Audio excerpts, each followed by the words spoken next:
네, 여러분 안녕하십니까? 네, 우리 성장하는 교회는 아름답다라는 제목으로 오늘 두 번째 시간을 함께 나눠보도록 하겠습니다.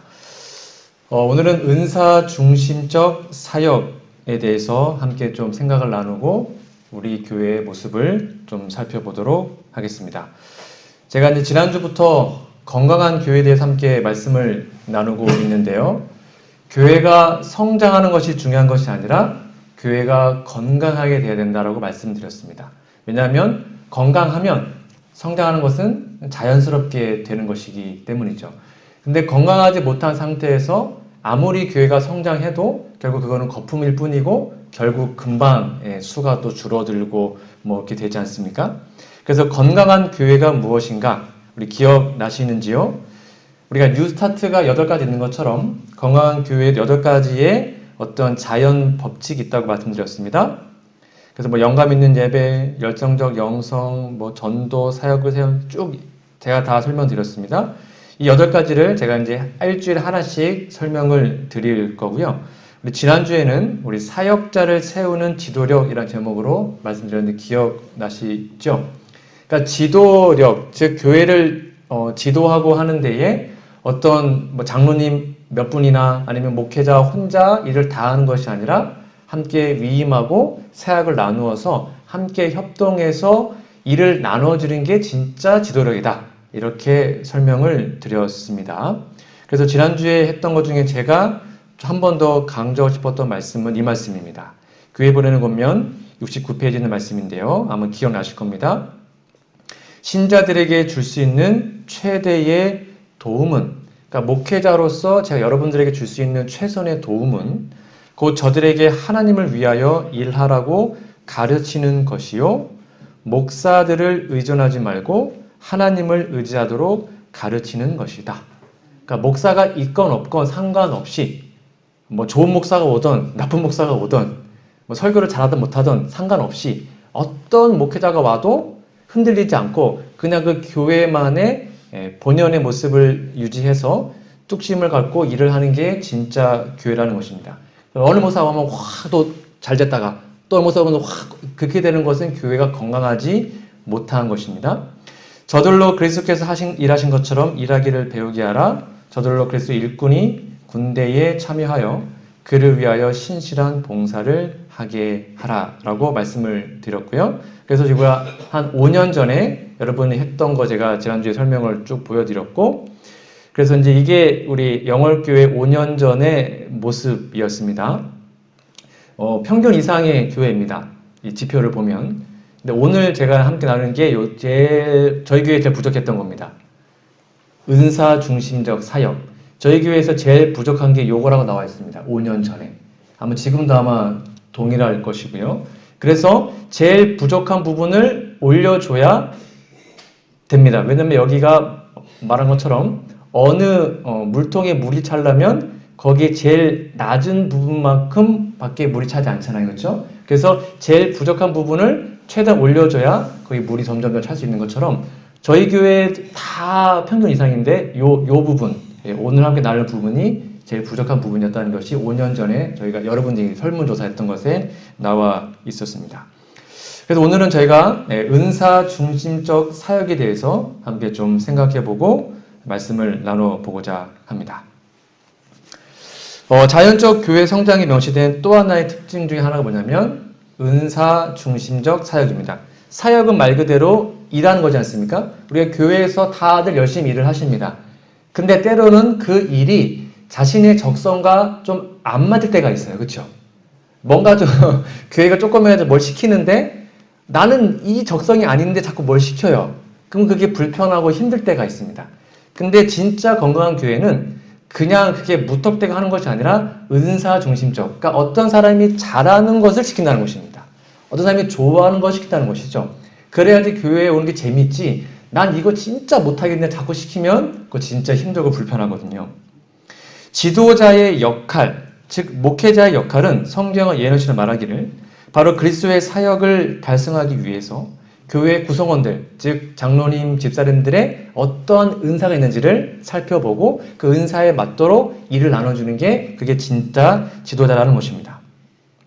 재림교인들은 교회 설립 초기부터 소위 말하는 성령의 은사, 성령 은사를 참 강조하고 또 배워왔습니다. 우리 재림교회 기본 교리가 몇 개 있죠? 28개가 있지 않습니까? 거기에도 이 은사에 관한 것이 교리화되어 있습니다. 그러니까 성령의 은사를 받아서 그 은사를 활용해서 봉사해라 라는 게 아예 교리에 적혀 있어요. 하지만 불행하게도 우리 영흥교회도 그랬고 대부분 재림교회에서 가장 취약한 부분이 뭐냐면 바로 성령의 은사에 관한 부분입니다. 지난주에 배웠던 좀 충격적인 말씀을 그때 지난 안식일날 제가 말씀드렸습니다. 데살로니가 전서 5장 19절 20절의 말씀에 보면 성경은 우리에게 이렇게 경고합니다. 성령을 뭐 하지 말래요? 소멸치 말며. 이게 무슨 말이냐면 우리들이 성령을 충만히 받을 수도 있고 우리의 모습 때문에 성령이 성령이 교회에서 떠나가게 할 수도 있다는 것입니다. 그렇죠? 그래서 성경은 우리에게 분명히 말하기를 성령을 소멸치 말아야 된다. 왜냐하면 성령이 우리 교회에 만약에 떠나갔다고 하면 더 이상 은사는 있을 수가 없는 것이거든요. 그러니까 성령을 소멸치 말아라라는 말은 뒤집어 얘기하면 성령을 소멸할 수 있는 능력이 우리에게 있다는 것입니다. 우리의 부족함 때문에. 그리고 예언을 멸시치 말라고 얘기하죠. 그리고 제가 지난주 안식일에 말씀드렸습니다. 복음 사업을 그처럼 무력하게 만드는 것이 뭐라고요? 성령의 부재라는 것입니다. 그러니까 우리 교회 안에, 교단 안에 성령이 함께하지 않으면 당연히 성령의 은사도 없겠죠. 그러면 그 은사를 받아서, 능력을 받아서 봉사해야 되는데 그 능력과 은사가 우리 교회에 없다면 당연히 어떠한 교회를 하는데 내 힘으로 하게 되고 그럼 어떻게 될까요? 지치고, 하기 싫고, 짜증나고. 그래서 연말에 뭐만 부탁하면 나 그거 못해요. 그거 못해요. 저 좀 쉬고 싶어요. 이렇게 되는 이유가 여기 있는 것입니다. 성령을 소멸하는 교회 또는 성령이 부재한 교회의 모습은 혹시 아닌지를 살펴봐야 하는 것입니다. 그럼에도 불구하고 우리들은 성령의 능력을 믿습니다. 왜냐하면 우리는 뭘 믿어요? 늦은 빛. 여러분 그토록 수도 없이 들어왔던 늦은 빛 성령. 그렇죠? 늦은 빛 성령을 받으면 능력 받아가지고 하루에 3,000명씩 회개시키고 막 그거 우리가 지금까지 배우지 않았습니까? 그래서 많은 재림 성도들이 늦은 빛 성령을 간구합니다. 저도 그러고 있고요. 여러분도 아마 기도하실 거라고 믿습니다. 저에게 성령을 주십시오. 특별히 늦은 빛을 주셔서 신속하게 복음이 전파될 수 있도록 여러분 기도하고 있지 않습니까? 그런데 불행하게도 많은 분들이 이 늦은 빛 성령을 구하는 것이 어떤 의미인지를 몰라요. 그러니까 늦은 빛을 받으면 어떻게 되는지 구체적으로 뭔지를 모르고 구할 때가 많아요. 그냥 막연하게 늦은 빛 주세요 구하는데 그럼 도대체 늦은 빛을 받으면 어떻게 되는가에 대해서는 많은 분들이 좀 오해하고 있는 것 같습니다. 여러분 이른비는 알다시피 오순절 초대교회 오순절 당시에 강력한 성령의 역사로 시작된 기독교 신앙 그때를 말한 거 이런 거 다 아시죠? 그리고 늦은비는 이 마지막 시대의 이 복음의 수확을 위한 마지막 때의 성령 기름 부음을 의미합니다. 그러므로 우리는 이른비 성령을 잘 이해해야 늦은비를 이해할 수 있습니다. 그래야 우리가 이 시대의 늦은비를 받을 수가 있는 것이거든요. 그러면 초대교회 때 이른비 성령이 내렸습니다. 그때 그 결과로 초대교회 안에 일어났던 일이 무엇이었죠? 바로 성령의 은사가 그 초대교회의 제자들의 삶에 발생했습니다. 그 중에 대표적인 것이 바로 방언의 은사였습니다. 그렇죠? 우리 제자들이 외국말을 못했거든요. 근데 성령을 받자, 이른비를 받자 막 갑자기 스페인 말도 하고 영어도 하고 독일어도 하고 이렇게 말을 하게 된 겁니다. 이게 은사로 나타났고 그 은사를 가지고 뭘 한 거예요? 복음을 전파한 것입니다. 이게 중요한 포인트입니다. 이른비가 내렸을 때 뭘 받았다고요? 은사를 받았다고요. 그러면 늦은비도 똑같은 것입니다. 우리가 늦은비 성령에서 기도한다는 것은 늦은비를 받으면 하나님 우리에게 뭘 주시는 걸까요? 은사를 주는 것입니다.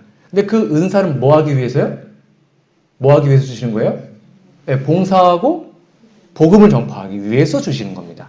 그러니까 우리가 늦은비를 구한다는 것은 이제 힘들어서 안 할래요 이게 아니라 하나님 저 부족하지만 능력을 주셔서 제가 하나님 사업을 열심히 할 수 있도록 하게 해주세요. 그런 마음으로 구하는 것이 늦음이라는 것입니다. 이해가시죠? 그래서 성령을 구한다는 것은 은사와 밀접하게 연관이 있음을 우리는 기억해야 합니다. 이 이른비와 늦은비 여러분 좀 개인적으로 좀 구별할 수 있어야 되는데요.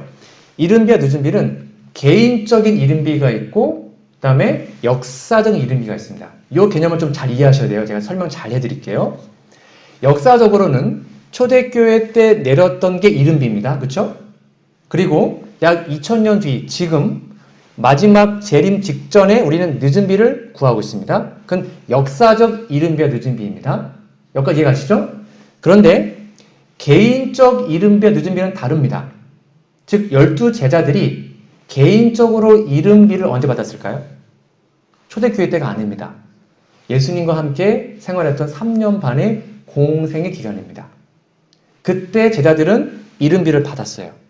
그래서 그들의 품성이 변화되었습니다. 그리고 제자들에게 있어서 개인적으로 받은 늦은비가 바로 초대교회의 성령 충만입니다. 그래서 그걸 받은 다음에 복음을 전하게 됐죠. 그러니까 정리하면 이른비를 왜 주시냐면 이른비는 우리의 품성 변화를 위해서 주십니다. 그리고 그 품성이 변화됐습니다. 그러면 늦은비를 받아서 능력을 가지고 복음을 전파할 때 늦은비를 주시는 것입니다. 이해하시나요? 그래서 제자들에게 있어서 개인적인 이른비는 공생이었고 개인적인 늦은비는 초대교회였습니다. 제자들에게 있어서. 근데 역사적으로 이른비는 초대교회가 맞고요. 그다음에 역사적으로 늦은비는 이제 재림 직전에 되겠죠. 근데 우리는 지금 2000년 전에 산 게 아니잖아요. 지금 살고 있잖아요. 그러니까 지금 우리는 초대교회의 모습이 아니라 여러분 개인의 삶의 이른비를 받아야 합니다. 그러니까 이른비를 먼저 받지 않으면 늦은비는 받을 수 있어요? 없어요? 못 받아요. 불가능합니다. 그러니까 늦은비를 구하기 이전에 우리는 이른비를 받아야 되는데 이른비의 목적이 뭐라고요? 까먹으시면 안 돼요. 이른비는 품성 변화입니다. 그러니까 이른비가 주신다는 것은 우리의 품성이 변하는 것입니다. 왜 아직 저같은 부덕한 목사가 늦은비 성령을 못 받을까요? 간단해요. 아직 제가 품성이 다 변화되지 않았거든요. 예를 들면 제가 막 다 설교하는데 진짜 막 하루에 30회씩 회개하는 거예요. 제가 한 번 설교하면 막 30회씩 회개하고 막 침례를 주면 제 마음이 어떨까요? 아, 역시 나는 이 정도는 교만해지겠죠? 그렇죠? 그럼 저 교만 때문에 망하는 거거든요. 근데 12제자들 초대교회 때요. 합심해가지고 그들이 하루에 30회 회개시켰지 않습니까? 그때 그들이 서로 시기하고 질투했을까요? 질투 안 했어요. 3년 반 동안 질투했었잖아요. 그렇죠? 그때는 질투했지만 그들이 예수님을 승천하신 다음에 초대교회에 완벽하게 연합됐을 때는 베드로가 설교를 잘하든 요한이 잘하든 서로 질투하지 않았어요. 완벽하게 회개했거든요. 그러자 그들에게 능력을 주셨고 그 능력을 갖고 하루에 30년 회개하신 것입니다. 근데 오늘날 우리에게 왜 능력이 없는가? 누가 보고 잘하면 질투하고 뭐라 하고 누르고 견제하고 이러니까 능력을 못 받는 것입니다. 이해가시죠? 그러니까 우리에게 필요한 것은 이른비를 개인적으로 받아서 진짜 어떤 상황에도 교만하지 않고 분노하지 않고 그런 온전한 품성 변화가 다 이루어지면 그때 하나님 여러분 삶에 늦은비를 임하십니다. 그러면 그때 능력 받아서 막 하루에 몇천 명씩 회개시키는 것입니다. 이해가시죠? 그래서 이 이른비와 늦은비의 개념을 여러분 꼭 정리해 주시면 되겠습니다. 자, 그러면 하나 더 질문 드려볼까요? 건기일까요? 우기일까요? 제가 지난 안식일날 말씀드린 것처럼 오직 우리는 성령의 은사를 받아야 되는데 이게 이른비와 늦은비가 이제 패턴이지 않습니까? 이게 이스라엘 당시 팔레스틴의 날씨 법칙이에요. 그러니까 이른비 다음에 늦은비, 그 다음에 또 이른비, 그 다음에 늦은비 이게 계속 반복되는 것입니다. 여기까지 이해가시죠? 자, 그러면 이른비 다음에 늦은비 요 중간에는 비가 안 오는 건기일까요? 비가 내리는 우기일까요? 늦은비와 이른비 여기는 건기일까요? 우기일까요? 자, 이른비와 늦은비 사이는 뭘까요? 여러분 뭔 것 같으세요? 우기다. 비가 내리는 우기다. 손 들어보실까요? 아, 예.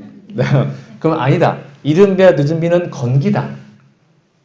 아, 예, 몇 분 계시고 이 개념을 잘 이해하셔야 됩니다. 정답은 뭘까요? 네, 늦은비와 이른비 사이는 건기이고요. 이른비와 늦은비 사이는 우기입니다. 그러니까 지금은 우기예요, 건기예요? 건기입니까? 우기죠. 지금 초대교회 이름이 내렸잖아요. 우리 지금 늦음 기다리고 있잖아요. 우리 여기 살고 있거든요. 우기. 지금은 우기예요. 근데 많은 사람들이 이름 밑에 성령 빵 내리고 그 다음에 성령이 없다가 늦은 밑에 내리고 그래서 아직 우리 교회 성령 없는 거는 당연한 거 아니라니까요. 성경적으로 뭐냐면 우기라니까요. 지금도 비는 내리고 있어요. 지금도 성령의 우기가 내리고 있는 시기예요. 그러니까 지금 교회 안에 성령이 없는 건 하나님 책임 전혀 없어요. 우기거든요. 건기가 아니에요. 우리가 못 받는 것입니다. 그래서 많은 사람들이 여기를 건기로 착각을 해요. 그래서 건기니까 내가 아직은 요 모양 이래도 내가 나중에 늦음이 받으면 그때 막 그게 아니라는 것입니다. 지금도 비는 내리고 있어요.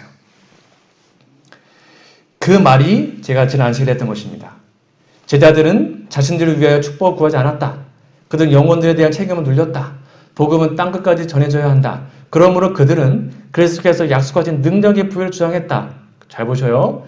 그러자 성령께서 부어진 바 되었고 이게 이름이죠. 초림 때 하루에 수천 명의 사람이 회개하였다. 지금도 그렇게 될 수 있다. 왜요? 지금도 성령의 우기니까 가능하다는 것입니다. 지금도. 왜 안 되는 것인가? 아까 말한 것처럼 우리의 품성이 아직 부족하기 때문인 것입니다. 그러므로 우리는 지금 이름을 위해서 간구해야 됩니다.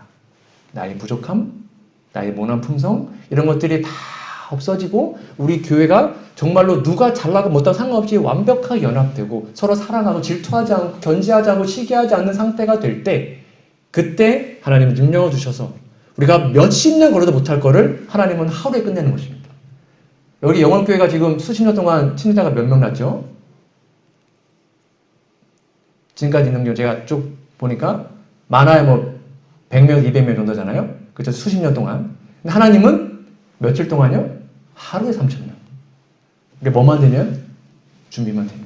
이게 바로 우리가 지금 준비해야 되는 거라는 것입니다. 이게 바로 성령의 은사라는 개념이 이렇게 나와 있습니다. 그래서 재림신앙을 좀 충분히 이해하고 이 늦은 비 성령을 위해서 기도하고 있는 재림교인들은 우리들이 갖고 있는 이 은사를 위해서 하나님께 더 간절히 기도해야 합니다. 그리고 내가 부족할지라도 하나님께서 은사를 주시면 내가 그 일을 감당할 수 있음을 믿고 하나님께 더욱더 간절히 기도해야 하는 것이죠. 이것이 그냥 예능신의 겉면만이 아니라 성경에 분명히 나와 있습니다. 여러분 성경에 로마서 12장, 고린도서 12장 이 말씀을 좀 찾아볼게요. 그 다음에 에베소서 4장 이 말씀이 성령의 은사에 대한 개념이 잘 나와 있습니다. 요건 제가 일부러 안 만들어서 여러분 직접 좀 찾아보시라고. 먼저 고린도전서 12장을 좀 찾아보실까요? 여러분 성경책을 좀 피셔서 하시면 좋겠습니다. 고린도전서 12장 4절부터 있는 말씀인데요. 고린도전서 12장 4절부터입니다. 고린도전서 12장 4절부터에 보면 여기에도 성령의 은사에 대해서 기록하고 있습니다. 4절 보실게요. 은사는 여러 가지나 성령은 같고 직임은 여러 가지나 주는 같으며 이게 무슨 말이냐면 하나님께 주신 은사는 높낮이 있다는 거예요? 없다는 거예요? 없다는 것입니다. 설교의 은사나 아니면 뭐 밥 잘하는 은사나 똑같다는 것입니다. 누구는 청소를 잘하는 은사가 있고요. 누구는 좀 폼나게 방문 잘하는 은사가 있겠죠. 그럼 방문 잘하는 게 더 높은 게 아니라 같다는 것입니다. 하나님이 볼 때는. 똑같은 은사라는 거예요. 그 의미고요. 그 왜 주시는 거인가? 7절 보실까요? 각 사람에게 성령의 나타나심을 주심은 뭐 하기 위해서요? 유익하게 하려 하십니다. 누굴 유익하기 위해서요? 하나님의 사업을 유익하게 하기 위해서. 그러니까 은사는 나 잘난만 사는 것이 아니라 반드시 봉사와 하나님의 사업을 위해서 하는 것입니다. 그러면서 말합니다. 8절 어떤 이에게는 말미암아 지혜의 말씀 또 지식의 말씀을 9절 다른 이에게는 성령으로 믿음을 그 믿음도 은사예요. 어떤 사람은 정말 믿음이 좋아요. 그게 은사거든요. 또 어떤 이에게는 병 고치는 은사. 저는 이게 아직 이 은사 없어요. 어떤 이에게는 능력 행함. 어떤 이에게는 예언하는 것. 어떤 이에게는 영들 분별하는 것. 또 누구에게는 방언 말하는 것. 등등등이 여러 가지가 반복되어 나옵니다. 그 다음에 11절입니다. 이게 중요한 포인트예요. 11절.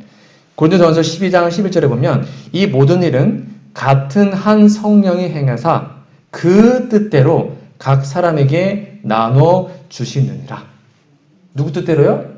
성령님 뜻대로. 그러니까 나에게 좀 남들이 볼 때 뻔지르는 은사가 주어진다 해도 교만할 필요가 없고요. 나에게 좀 허접한 남들이 볼 때 좀 그런 은사가 주어진다 해도 불편할 게 없다는 것입니다. 그게 다 하나님의 뜻이거든요. 주님의 뜻대로. 그러니까 이 개념을 이해해야 아유, 나는 이거 잘하는데 넌 못하지 이렇게 안 한다는 것입니다. 교만하지 않고 또는 상처받지 않고 다 똑같다는 것입니다. 평등하게. 하나님 그렇게 취급해 주세요. 이 개념을 기억하세요. 자, 그 다음에 로마서 12장을 가볼까요? 로마서 12장으로 좀 가보도록 하겠습니다. 로마서 12장 4절, 여기 똑같이 12장 4절부터 기록이 되어 있는데요. 네, 다 찾으셨죠? 로마서 12장 4절부터 보시면 여기서 이제 은사를 설명하면서 우리는 한 몸이다 라는 것을 지체로 설명하고 있습니다. 4절 보시면 우리가 한 몸에 많은 지체를 가졌으나 모든 지체가 같은 직분을 가진 것이 아니니 이와 같이 우리 많은 사람이 그리스도 안에서 한 몸이 되어서 서로 지체가 되었느니라. 이 말씀 아시죠? 그러니까 예수님은 우리의 머리시잖아요. 그러니까 팔이 하는 일이 있고 다리가 하는 일이 있고 눈이 하는 일이 있고 뭐 콧구멍이 하는 거 다 다르단 말입니다. 그렇다고 팔이 더 중요하냐? 그것도 아니라는 것이죠. 다 똑같다는 것입니다. 그렇죠? 이게 그 말인 것입니다. 우리는 다 예수님의 지체들인데 연약한 지체건 잘하는 지체건 믿음이 좋은 지체건 뭐 다 하나님 볼 때는 똑같다는 것이죠. 그게 여기 나와 있습니다. 6절 우리에게 주신 은혜대로 받은 은사가 각각 다르니 여기에도 중요한 포인트가 뭐대로 받았대요? 은혜대로 받았습니다. 은사는 은혜예요. 은혜는 거저 주신 것이죠. 그러니까 나에게 어떤 좀 풍성한 은사가 주어졌다 해도 내가 잘났기 때문이 아니에요.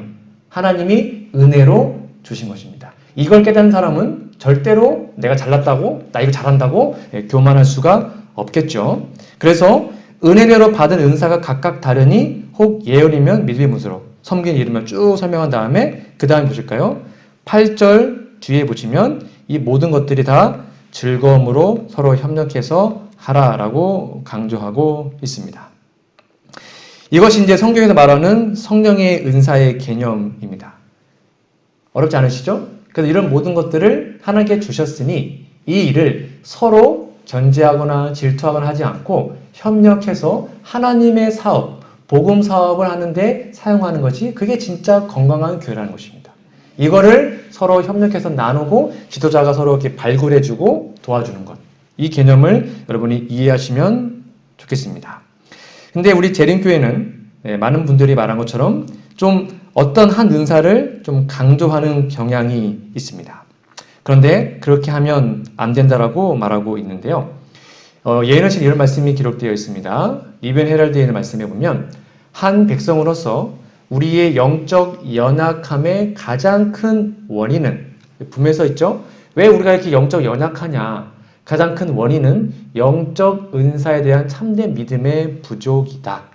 만약 그들이 충만한 믿음으로 이러한 증거를 받아들였다면 그들은 하나님을 불쾌하게 하는 것을부터 돌이켰을 것이며 어디에서든 연합과 강건함으로 견고하게 섰을 것이다. 우리가 영적 은사를 받아들였으면 연합했다는 것입니다. 그리고 교회들을 돕는 데 쓰였던 목회 사역의 4분의 4비, 저는 이 말씀이 좀 마음이 씁쓸했습니다. 교회들 돕는 데 쓰여졌던 목회 사역의 4분의 3이 새로운 지역의 교회를 개척하는 일에 사용될 수 있었을 것이다 라고 얘기합니다. 이게 무슨 말인지 아세요? 교회를 돕는 데 쓰여졌던 목회 사역이 뭔지 아십니까? 많은 경우에 목회자, 원래 목사의 역할은 개척이거든요. 뒤에 대해서 설명드리겠지만, 근데 목사들이 많은 경우에 목회적 에너지를 어디에 쏟냐면 교인들의 문제를 해결하는 데 쏟습니다. 예를 들면 교회 길에 두고 싸웠어요. 그럼 가가지고 그러지 마십시오. 화해시키고. 교회가 뭐 먼 일 나면 가가지고 또 수습하고 다니고. 그거 하러 다녀요. 대부분의 목사님들이. 큰 교회는 더해요. 그래서 교회 안에 있는 그 문제들을 해결하기 위해서 목회자가 시간을 다 써요. 이게 그 말이에요. 우리가 그렇게 하지 않으면 목회자들의 그 귀한 달란트 이런 것들이 새로운 지역의 교회를 개척하는 데 사용됐을 것인데 그게 아니라 난 교회에 아등바등 하는데 목회 사역을 다 해버리니 이게 문제다라고 지금 말하는 것입니다. 하나 더 볼까요? 하나님의 손이 당신의 봉사를 위하여 진흙을 빚으시도록 하자. 그분은 당신께서 원하시는 그릇의 종류를 정확하게 아신다. 하나님께서는 모든 사람에게 일, 즉 능력과 은사를 주셨습니다. 누가 해줬다고요? 모든 사람입니다. 모든 사람. 누가 어떤 일에 적합한지를 하나님은 알고 계십니다. 주님께서는 모든 사람들이 당신의 거룩한 지도를 받아 복종하기를 원하신다라고 얘기합니다. 그래서 하나님께서 이걸 다 아시기 때문에 적합한지 아시기 때문에 이거를 언제 나눠주시냐면 연말에 하는 뭐예요? 선거위원회. 선거위원들이 하나님께 간절히 기도하고 정말 적합한 최대한 적합한 인물을 찾아서 우리가 하나님의 뜻을 전달하지 않습니까? 이때 우리는 어떻게 해야 되는 것입니까? 이 말씀대로 하면 전 못해요 하면 안 되는 것입니다. 그냥 아멘 부족하지만 하나님의 성령의 은사를 받아서 하겠습니다 하면 선거위원 3시간이면 끝나요. 몇 년밖에 할 게 없어요. 그게 건강한 교회라는 것입니다. 근데 아픈 교회는 한 달이에요. 2달도 해요. 나 못한다고. 안 한다고. 못한다고. 그럼 계속 목사님은 한번 해주시면 안 됩니까? 저 목사님 못하겠습니다. 올해는 좀 쉴게요. 그럼 또 딴 데 가서 장로님 못하시는데 장로님께서 저번에 못하 정말 피곤하거든요. 근데 진짜 건강한 교회는 한 번 얘기하면 목사님 저 부족하지만 제가 성령의 은사를 하나님께 간구하고 우리 한번 해보겠습니다. 아멘. 그럼 그냥 끝나는 거죠. 자, 올해가 기대가 됩니다. 우리 연말에 우리 영월교회는 아마 1시간에 끝나겠죠. 그렇죠? 가르폰 기별 127페이지에 보시면 우리 교회들의 설교가 큰 비중을 차지하여 왔다. 이게 또 제가 좀 여러분께 좀 소개시켰던 말씀인데요. 신자들은 이게 좀 저에게 충격이었습니다. 성령 대신에 간상의 열변을 의존하여 왔다. 이게 무슨 말이냐면 좀 이렇게 막 열심히 있는 목사 와가지고 막 설교하고 하면 뭔가 좀 되는 것 같아요. 그렇죠? 들썩들썩하고 그리고 좀 현찮은 목사가 오면 그냥 이렇게 되는. 그러니까 설교의 단상의 어떤 열변을 의존하면 안 되고 뭘 의존하는 거예요? 성령을 의존하는 것입니다. 저들에게 부여된 신령한 은사들은 무용지물로 여겨졌다. 왜요? 목사들이 그렇게 다 했으니까. 그래서 사용되지 않은 채 점점 그 기능을 미약한 상태로 약화시키고 있어요. 목사들이 새로운 개척지로 나가게 되는 경우에 신자들은 뒤에서 교회 책임들을 짊어져야 하며 저들의 능력은 활용함으로 증가하게 될 것이다. 이게 계속 말하고 있는 핵심입니다. 목사가 없어도 돌아가는 교회. 그게 진짜 건강한 교회입니다. 목사 없어도 화금도 설교 다 할 수 있고 방문 다 할 수 있고 속으로 다 진행할 수 있고 성역 공부 구조자부터 다 할 수 있으면 그 교회는 건강한 교회예요. 근데 목사가 빠졌는데 교회가 완전 올스톱 됐다. 그럼 그 교회는 병든 교회라는 것입니다. 이게 그 말이에요. 여러분, 왜 우리 교회는 인사이동을 3년, 4년 또는 5년 만에 하는지 아십니까? 여러분 그거 좋은 것 같아요? 안 좋은 것 같아요? 안 좋은 것 같으세요? 다른 교회는 그쵸? 10년, 20년 아니 30년도 막 하잖아요. 감리교, 장로교는요. 우리 교회는 짧으면 3년, 길어야 5년 자꾸 옮기잖아요. 그거 왜 옮길까요? 그래서 요즘에 장기 목회를 많이 하려고 막 이렇게 고치고 있어요. 그거 대단히 잘못된 것입니다. 제가 설명을 드릴게요. 이게 왜 옮기냐면 이걸 이해하셔야 됩니다. 초창기 재림교회에는 우리 사도 바울처럼 목회자들이 개척을 했습니다. 그래서 사도 바울이 이동했죠. 그래서 에베소 세우고 고린도 세웠잖아요. 그래서 사도 바울이 가장 오랫동안 세웠던 게 3년입니다. 보통 1년에서 3년 정도면 교회를 하나 세웠어요. 그리고는 교회를 세운 다음에 거기에 지역 장로님을 세운 다음에 바울은 떠납니다. 그렇죠? 그리고 또 딴 지역에 가요. 교회를 세웁니다. 그리고 장로님 세우고 떠납니다.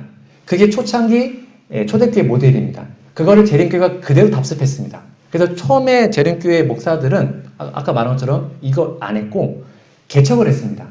근데 그 개척이 보통 3, 4년 걸렸어요. 그래서 어느 교회 가서 막 개척을 합니다. 그럼 거기에서 이제 장로님들 세운 다음에 떠나고 그렇게 했습니다.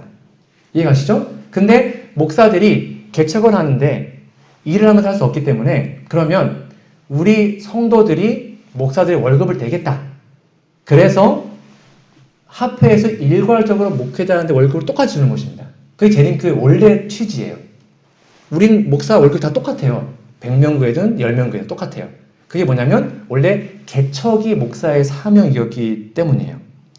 그래서 이렇게 됐는데 지금 그 알맹이가 빠지고 계속 지금 3년, 4년 텀으로 바꾸고 그것만 남아있기 때문에 이게 지금 재림교회를 좀 힘들게 하는 껍데기만 남은 것입니다. 쉽게 말하면 지금도 이 3, 4년 텀으로 바뀌는 것은 정말 좋은 것입니다.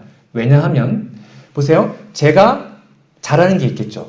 그렇죠? 그럼 저는 이곳에서 3년 있던 4년 있던 제가 잘하는 그 은사를 가지고 성도님들을 뭐 하는 거예요? 훈련시킵니다. 그렇죠? 도와드리고 제가 최대한 훈련시키고 가요. 그럼 제가 만약에 갔다고 치면 그럼 또 다른 목사가 오겠죠? 그럼 그 목사는 제가 모르고 있는, 제가 갖지 못하는 또 다른 은사가 있겠죠. 그 목사만의 은사. 그걸 갖고 또 교회를 뭐 하는 거예요? 훈련시키는 것입니다. 그렇게 하기 위해서 바꾸는 거예요. 즉 목사를 의존하는 것이 아니라 목사가 알려주면 성도님들이 스스로 활동할 수 있도록 도와주는 게 재림교회 모델이라는 것입니다. 근데 요즘 그거 안 한다는 것입니다. 왜요? 그거 안 한다는 거예요. 우리 장기 목회 하겠다. 왜요? 목사가 다 주도하라는 것입니다. 그래서 우리는 10년, 뭐 8년 그래서 목회다가 좀 주동해가지고 막 하자. 그거 성경 예언시는 반대로 가는 것입니다. 그래서 막 조그만 교회 합치고 큰 교회 만들고 망하는 길이에요. 성경과 예언시 어떤 말씀에 그런 말이 없어요. 이해가시나요? 그러니까 이 제도는 좋은 거예요. 그런데 이거를 까먹고 목사가 훈련시켜주고 어떤 걸 알려주지 않고 혼자 하다가 가니까 인수인계 안 되니까 그 다음 달에 당연히 못하는 거죠. 그게 안 되는 것입니다. 그래서 제가 우리 요즘에 이제 우쿨렐레를 가르치고 있는데, 제가 이제 집사님께서 말씀드렸고, 우쿨렐레 자격증 꼭 따시라고. 제가 떠나도 우쿨렐레가 세울 수 있어 제가 세워놓고 할 겁니다. 반드시. 그렇게 해야 되는 거. 단적인 예로 그런 걸 말하는 거예요. 그게 요 이야기입니다. 그런데 재밌게도 재림교회가 막 성장을 했습니다. 이렇게 막 폭발적으로 성장하다가 갑자기 성장이 멈췄던 때, 제가 한번 설명했던 것 같은데, 갑자기 성장이 멈췄던 때가 언제인지 아세요? 역사적으로 재림교회 역사에 나와요. 이렇게 초창기 때 막 목사들이 막 개척을 합니다. 그래서 막 성장을 했어요. 그러다가 성장이 멈추고 다운됐습니다. 그게 언제냐면 각 교회에 담임 목사가 상주했을 때, 그때 교회가 다운됐습니다. 그때 교회가 마이너스로 들어갔습니다. 이상하지 않습니까? 목사가 각 교회에 다 상주하면 또 교회가 성장해야 되잖아요. 근데 목사가 없다가 목사가 다 상주하니까 교회가 그때부터 하락했습니다. 여러분 60년, 70년대 다 경험하셨잖아요. 옛날에 담임 목사님 있었습니까? 지구장 한 명이, 그쵸? 예, 지구장 한 명 목사님이 교회 몇 개씩 했어요? 6개, 7개. 그렇게 했었잖아요. 그쵸?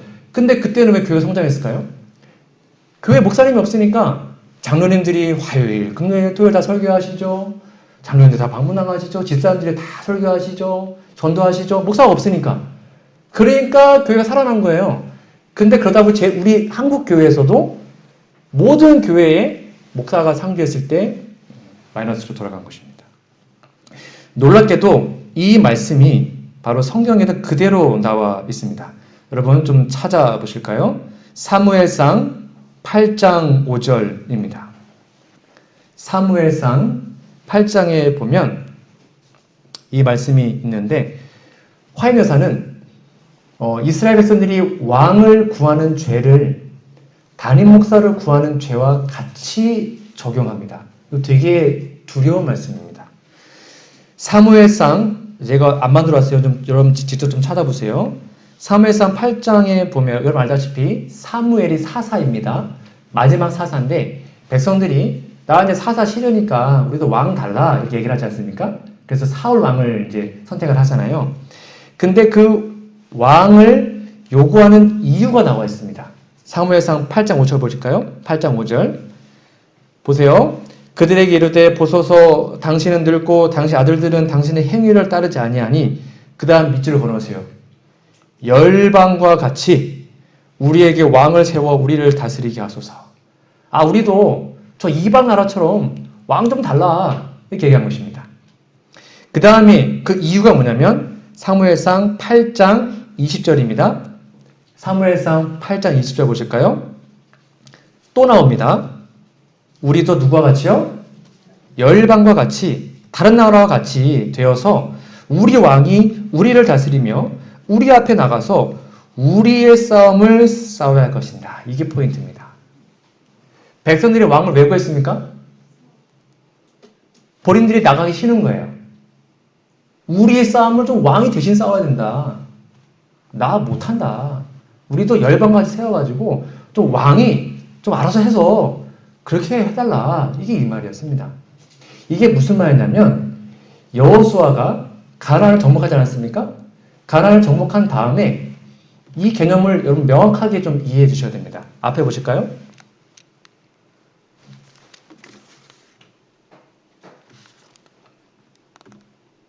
네, 여기 보시면 여호수아가 전쟁을 계속하지 않았대요. 여호수아가 끝까지 전쟁을 안 했습니다. 그 이유가 뭐냐면 이게 여러분 잘 이해하셔야 됩니다. 위대한 여호수아는 지도자 역할을 직임을 양도하기 전에 또 다른 일이 있었습니다. 그게 뭐냐면 이미 정복한 부분도 있고 아직 점령하지 못한 부분도 있었어요. 근데 그 땅을 전부 각 지파에게 분배했습니다. 다 아시죠? 여호수아 후반부에 보면 땅 나눈 이야기예요. 지파별로 땅을 다 분배했습니다. 근데 그 분배된 땅이 개척 안 된 땅이 훨씬 많았습니다. 아직도 가나안 사람들이 있었던 땅이에요. 그걸 다 분배합니다. 왜 분배했냐? 그런 다음에 그리고 자기들에게 분배된 기업의 땅을 완전히 정복하는 일은 누가 하는 거예요? 각 지파의 의무였다.